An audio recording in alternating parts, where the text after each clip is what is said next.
is an exclusive presentation of Ravens Productions. This week on Ravens Report, we go behind the scenes of last week's dominating victory over the Titans. Plus, we chat with Willie Snead IV. All of that and more coming up on this week's Ravens Report.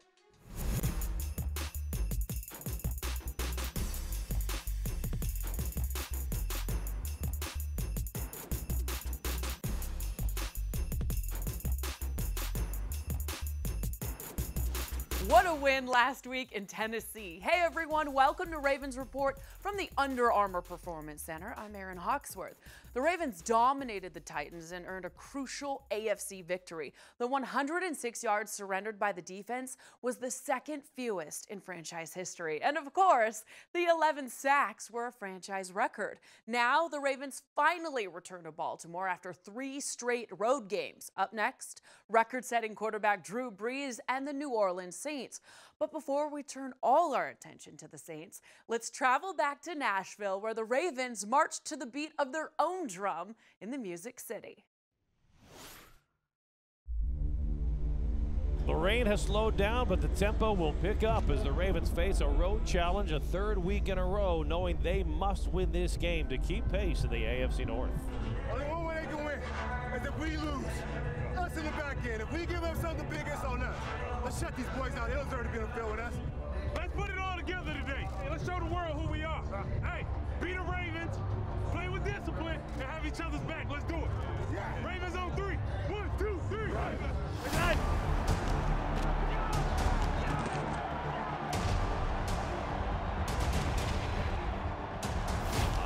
Drive, second down and 6, play action. Mariota under pressure, steps out of a sack from Suggs, but he can't get free of Wormley. He's dropped back at the 44-yard line. Pocket collapsing. He is going to be hit and sacked again. Zadarius Smith getting into the backfield on third down, and now the Ravens defense forces the punt team on for the Titans. Hey, Warren. Yeah. Early. Great job, great stop. Hey, they were in the zone, and then they tried to come back with the boot. Great job on the boot. On first down, Flacco off the play fake, throwing from his end zone, lobs it to the far sideline, complete to Michael Crabtree, all the way out at the 22-yard line. Joe Flacco came into this game focused very much on getting the ball to Crabtree and moving past the drops. Mike's a very prideful guy. He wants to be a great receiver, and he wants to impact the game in a positive way for us. It's all about how much time you put in, how much work you put in. I'm new. It's my first year here, so, you know, I got to do what I got to do. Where you going to score a touchdown, man? One of you 3. Flacco on third and goal, takes the snap, look for Crabtree in the end zone. He's got him, touchdown Ravens! A back shoulder bullet from Joe Flacco. I would think Crabtree's first comment should be, thank you, Joe, for having the confidence to come back to him on this opening drive. 3 clutch plays, and Crabtree makes all 3.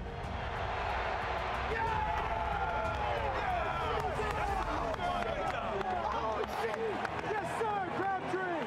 That's Crabtree's drive right there, huh? Woo! Great throw, baby. Oh, man, your drive right there. Let's go. Run the rock. Expect them not to bump Mike anymore down there. You see how little room there is over there? I'd have to throw it like literally right over his head and just trust that. It was just weird. Because he tried to jam me outside. He stayed playing more outside. Yeah, they saying I'm unstoppable. Yeah, they saying I'm unstoppable. I know you see me, yeah, I'm looking like a train coming, full steam ahead, and they ain't saying nothing. I start a fire from the tires, feel the blaze from it. Yeah, you looking at the realest, man. You see me? Ravens bring a blitz. Mariota under pressure, hit. Ball is knocked loose. Mariota falls on it, and the Ravens defense comes through with a 5th sack to the Ravens defense. Spectacular. That's how you feel, yeah? They gonna bring me? What'd you say? They gonna bring me? Big one! I don't think it's really, you can't say who got the sacks as much as it could have been anybody, because we were just rushing so well, rushing our gaps so well. We were very disciplined, and the sacks kind of ended up going to where Marcus tried to escape more than anything. So Team effort, absolutely. Joe Flacco's been sensational. He's been great in bad weather. Flacco lobs it to the near sideline, looking for John Brown, leaps up and makes the catch at the 13-yard line of Tennessee. Gives to Collins, running right up the middle. He's at the 10. He's to the 5. He's in. Touchdown, Ravens. Alex Collins, great blocking up front. And the Ravens have their second touchdown of the afternoon.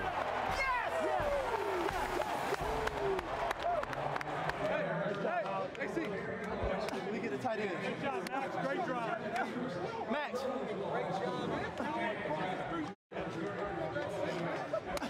Yeah, buddy. Mariota takes the snap on 3rd and 10. Under pressure. And he'll be sacked again back at the 26-yard line. Terrell Suggs as the Ravens get their 6th sack. It's a sack party. You're just looking for the knockout shot from this point because time is very much going to be a factor on this Tennessee team. The more the Ravens can put together play after play, first down after first down, you just leave the Titans without enough time to get anything done. Give it to Collins, running to the right, goes to the far side, nobody there. He'll walk in, touchdown Ravens. Great job, Marshall. Hey, that's right at me right there. That's a great run. Can I do that? Can I do that? Let me try it. Oh, you gotta do that. No.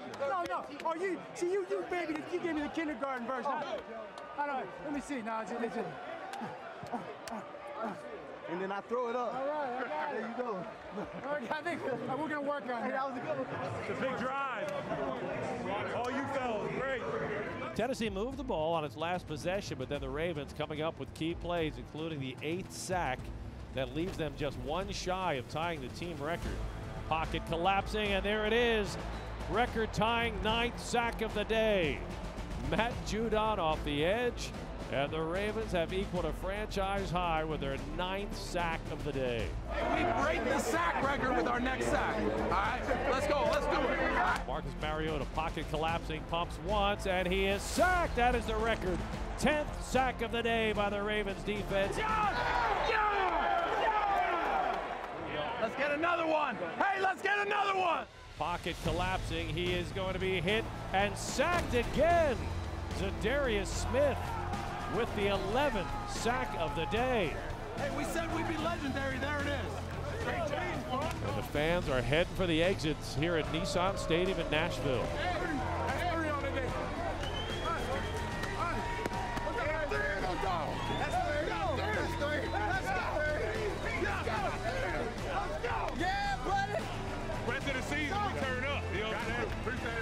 A year ago, the Ravens came to Nashville. They lost to the Titans, and the Titans went on to the playoffs. Perhaps the different outcome today will lead to a different destiny in January for both of these teams.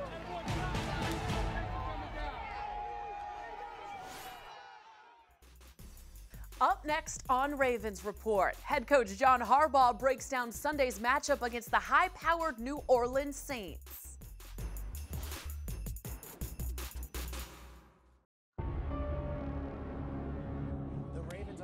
Let's talk about the noise. No chance they're winning anything meaningful. Let them talk about how we're good, how we're not, how we're a contender, a pretender. Talk about our defense. Talk about our offense. Talk about our team. Or don't. It's just all noise, and the only noise that matters returns this Sunday. We're back at our house, and we are the noise.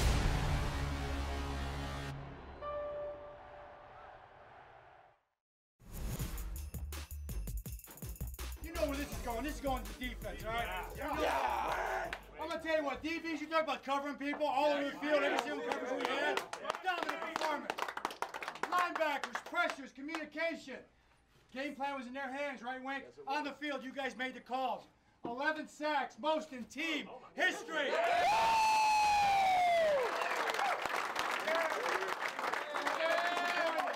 That's the best defensive performance in team history. And the guy that's going to accept the ball for the defense is the architect of that pass rush, Joe Cullen.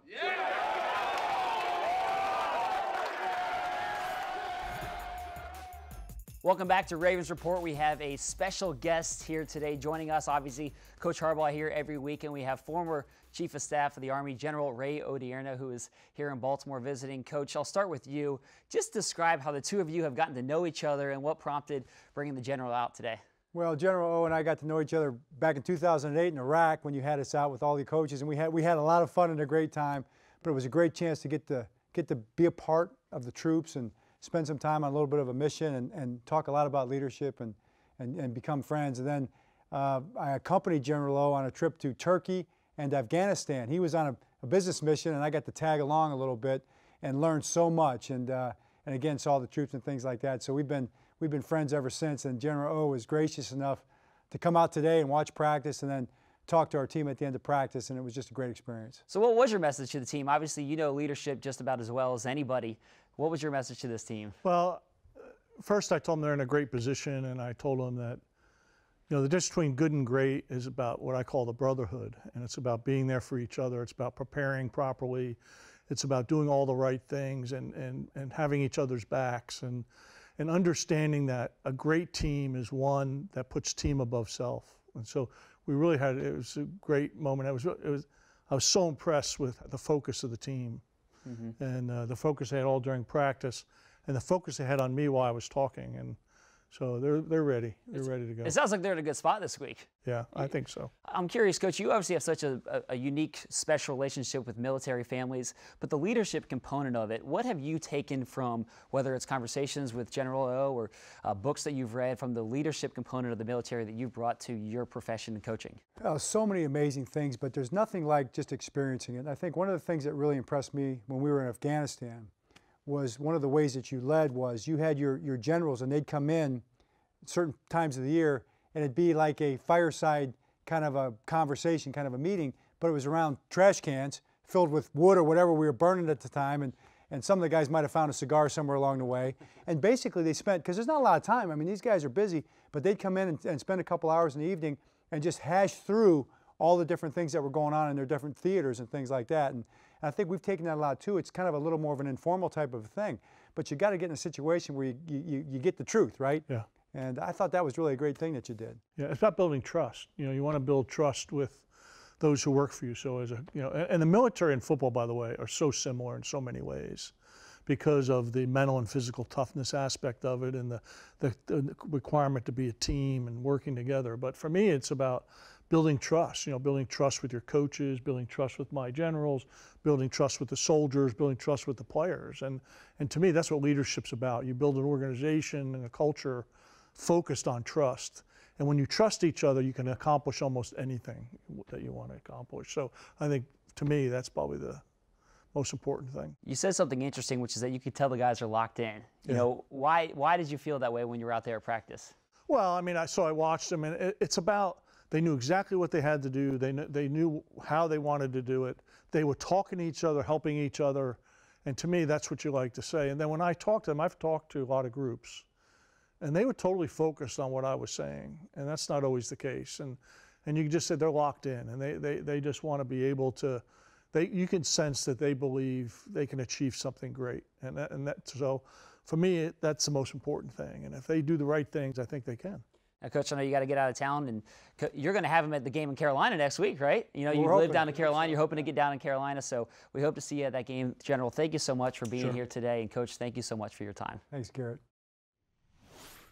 Still to come on Ravens Report, wide receiver Willie Snead IV is performing exactly how the Ravens hoped when the team signed him this offseason from the Saints. We sit down with Willie before he plays his former team next.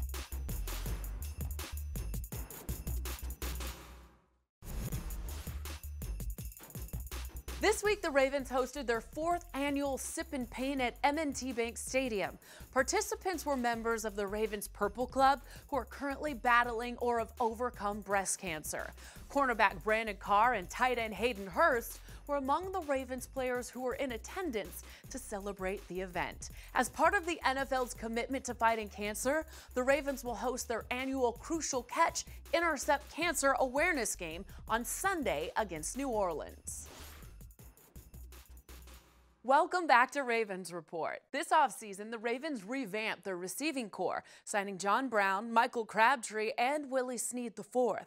So far, Willie has been exactly what the Ravens hoped he would be when they signed him from the Saints as a restricted free agent. He has 30 receptions for 313 yards, but the stats don't tell the whole story. He's among the league leaders in catches that produce first downs, including several critical catches against the Titans to extend drives. Snead's journey hasn't been easy. He was undrafted and has already played for 4 teams. But as Evan Washburn discovers, all of that has helped make Willie a key player on this Ravens offense. Flacco in time, throws down the seam, complete to Willie Sneed. He's out to the 37-yard line, and that is good for a Ravens first down. Great pass protection, and he put Willie Sneed right down the seam, and Flacco hit him. It's been a big week for you. You had that game Sunday against the Titans. You got a birthday on Wednesday. You take on your former team. What did the time in New Orleans do for you as a player and a person as you've made the transition here to Baltimore? Yeah, I think it just made me a better football player overall. Just looking at the game differently, learning from Sean Payton, Drew Brees. I have a lot of good friends in New Orleans that I've kept in touch with. And, you know, that's the hardest thing about leaving another team is just leaving those relationships that you build over time. And they gave me the opportunity to be here. And, you know, I'll always be forever grateful for them. Yeah, your story, nothing was given. And John Harbaugh made the point this week that you've always seemed to play with something to prove. Give us a sense of where that mentality and attitude comes from. I think it just came from, you know, high school, just being overlooked by big colleges. I went to Ball State, which is not lower level D1, but it's MAC play, you know, and, you know, I always dream for myself to play SEC ball, Big 12, Pac-10. But I think it was just being overlooked time and time again because of my athletic ability or maybe my height. And I always prided myself on working hard to give me that opportunity because once someone gave me the opportunity to go out there and do what I do, I really never looked back. I never gave that opportunity back for them to give to somebody else. You mentioned opportunity, and with the way last year and your season ended, when you saw that all the paperwork was cleared and you were a member of the Baltimore Ravens, what was your reaction? I was just excited, to be honest. You know, I knew Baltimore. I grew up watching Ray Lewis, and I just remember, you know, the passion that the Ravens played with, the defense, and some of the great playmakers that came out. You know, Derek Mason, Anquan Bolden, Torrey Smith, some of those guys, and that just rushed into my mind. And it's just like the situation that they had here with the receivers, and they're bringing in new guys. It just spilled opportunity. Let's get on the field, because you've developed a reputation, not just your time here, but obviously in New Orleans, of being able to make plays over the middle. And then that can be a dangerous area of the field. How did you get so proficient at making plays over the middle? Like I said before, watching a lot of film and learning from Drew Brees, he taught me how to watch film. And when you watch a lot of film, you know where certain areas of the defense is going to be. But it's just knowing what's going on around you. It's being aware and being on the same page with Joe, you know, because he's a great quarterback and he understands defenses. And if I can be on the same page with him, it's always going to give me an opportunity to make that play. So it's just being smart, knowing the defense in front of you, and just being on the same page with your quarterback. Yeah, we're seeing this offense really find itself. And you know probably better than anyone in that locker room that when you play New Orleans, even when you have a defense like Baltimore has, you might find yourself in a shootout. So as you look at the game plan for Sunday, what's going to be required of this offense to keep pace against Drew Brees in New Orleans and find a way to get a win? Every possession is going to have to count for us. We have to limit it to 3 and outs. We have to be able to move the ball down the field and get points when we can. When we get in the red zone, we have to score touchdowns, and we have one of the best kickers in the league, so 3 points can come at any time, but we prefer touchdowns because, you know, with our defense, it's hard to score on them. It's hard to move the ball, but at the same time, you got a Hall of Fame on the other side, and you have playmakers in Alvin Kamara, Mark Ingram, Michael Thomas. You have guys like that can change the game at any moment. So we have to just have the mentality, look, we got to attack, we got to make every possession count, and make it hard for Drew to have to come back in a tough environment. Well, Willie, it's been fun to see you settle in. Happy belated birthday, and thanks for the time, man. I appreciate it. Awesome. Coming up next on Ravens Report, with 4 out of their next 5 games at home, the Ravens would love to start with a win at home against the Saints. We break down Sunday's game next.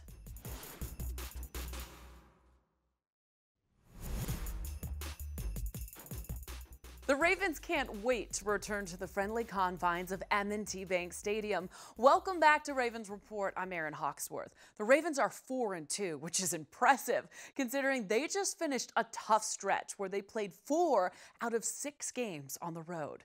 This week's challenge, the New Orleans Saints. Quarterback Drew Brees is fresh off earning the NFL passing yards record, but the Saints offense is way more than just Brees. Michael Thomas, Mark Ingram, and Alvin Kamara all make the Saints offense dangerous. Here's Garrett Downing with the preview. Through the first 6 games of the season, the Ravens are tied for first place in the AFC North. And now they return home after 3 straight games on the road. Baltimore's top-ranked defense will play host to the New Orleans Saints, who have the league's best offense. Now, much of the focus this week has naturally been on Saints quarterback Drew Brees, who is one of the best players the game has ever seen. But he's far from the only threat on this Saints offense. Michael Thomas, he's one of the best receivers in the NFL. Running back Alvin Kamara, he's lit up everybody's fantasy league this year. And then there's another Pro Bowl running back in Mark Ingram. But the Ravens, they're a confident group, and they are not backing down from this challenge. Several veteran defenders have said that this game was a chance to go out and prove themselves. And cornerback Brandon Carr told reporters in the locker room, "We'll see what we're made of." And you know that M&T Bank Stadium should be rocking for one of the best games on this week's NFL calendar. After a long stretch of playing AFC opponents, the Ravens now stare at 2 games against teams from the NFC South. This week, New Orleans, next week, Carolina, one of the toughest divisions in football. How the Ravens perform against these 2 opponents will go a long way in determining if Baltimore is a true playoff contender. The Ravens will need to continue to rely on their defense, the variety of playmakers on offense, plus home field advantage on Sunday. We know the flock will do their part in making M&T Bank Stadium loud and difficult for the Saints. Thank you so much for watching. We'll see you next week on Ravens Report.